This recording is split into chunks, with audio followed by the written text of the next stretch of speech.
Hey friend, this is Brennan here with Android Police, and with the launch of Android 9 Pie, we received Google's own interpretation of gestures. We've made a few videos on it on this channel, and quite a few of you find this to be a polarizing change. And since Google may be inspired by Apple in this change, I picked up the iPhone XR, and I'm going to compare it against the Pixel 3 XL. There's a good chance that you already know how Android works, so we'll start with every single feature and section with iOS, and then compare it with Android 9 Pie. First, let's look at how you go to the home screen. For iOS, you just simply swipe up and you go straight to your home screen where all your apps are hosted. This is a really nice implementation because it doesn't take up any screen real estate. On Android, you simply just tap on the pill and it goes straight to the home screen. This is nice because it's always there, but it's also bad because it doesn't free up any screen real estate. Between the two, I like how Android follows the material design language and moves into a card and down. It feels natural in its animation. However, iOS feels natural in execution. I do love how smooth Apple's animations are, but oftentimes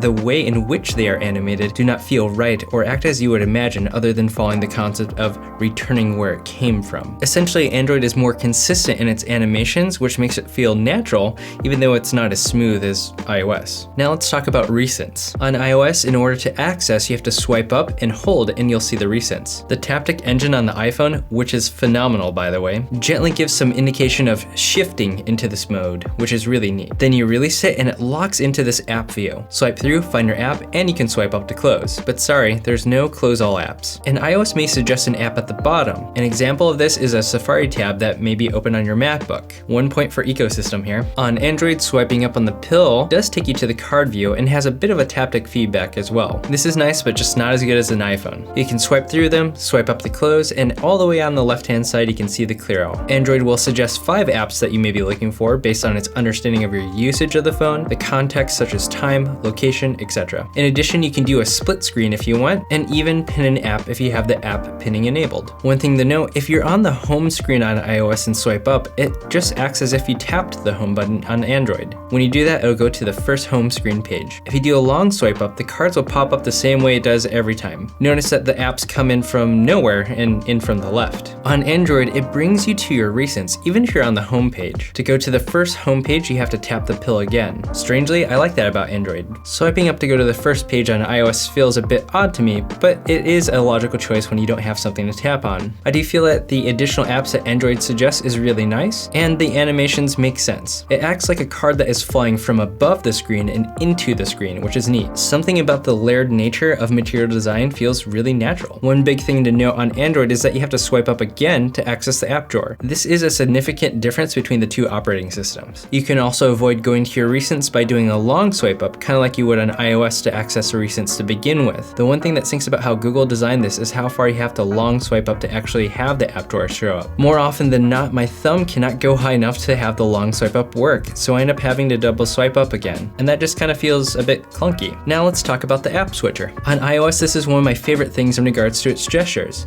You can swipe left or right, and it will have a contextual awareness of where you are amongst all of your apps. On Android, you can do a quick swipe right and it'll go to the last app you're in. The one downside is that you're stuck in an infinite loop between 2 apps if you're switching between them. If you want to access the other apps, you have to hold down and swipe along the bottom, and you can start to swipe between them. This swipe area starts from the middle and moves to the right, which means you don't have the whole bottom area to fast switch over. If you have a ton of apps open, you can get to the end, but you'll find that you're all the way over to the right side of the gesture area, waiting for it to go to the next app one by one. I actually kind of hate this. It's just super uncomfortable and feels like I'm always reaching far for everything. It feels uncomfortable as a whole. I'd rather have gestures that are just fluid rather than something that requires you to swipe and hold. For me, I really wish Android wouldn't just fast swap between 2 apps, but would work like iOS where it toggles through all of your apps one by one. This would add that simplicity that I think iOS really nailed. If you look at it, it actually feels more like moving through cards than on Android, and it just makes so much sense to me and is a fluid and easy gesture. I'm seriously jealous of this design, and I really wish it was on Android. Now let's check out how you go back.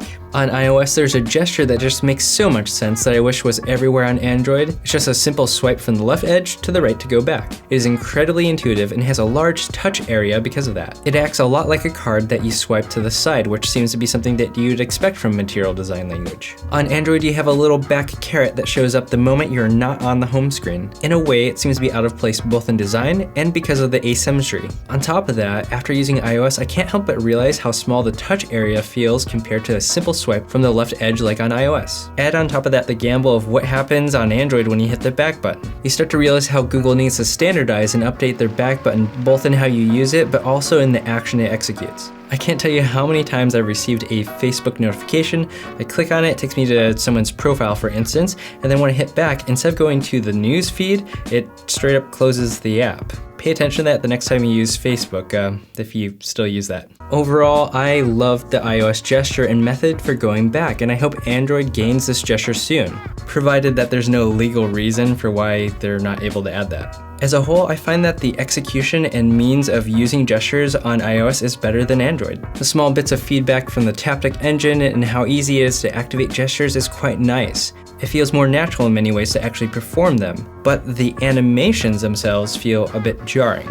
Android's animations make a lot of sense in terms of blending the idea of real-life objects, their depth, and how you can move them around in a 3D plane. Material design has some great concepts behind it. For iOS, I really don't know what philosophy they have other than it looks smooth, and it really does. Otherwise, I think their design is a bit of a mess. Android needs some work on refining how easy it is to execute a gesture and the feedback it gives you. So there are definitely pros and cons on both sides, but at the end of the day, practicality and intuitive always wins out for me. And for that, I think iOS wins. I think if Android fixed some of their issues and borrowed some of the ideas from iOS a bit better, they would be #1. But what do you think? Go ahead and leave some comments down below. Make sure to share, subscribe, hit that bell icon if you haven't already. That'll notify you of when a new video is posted. And if you want to check out my channel, go ahead and click the image of me in the middle, and I'll see you over there.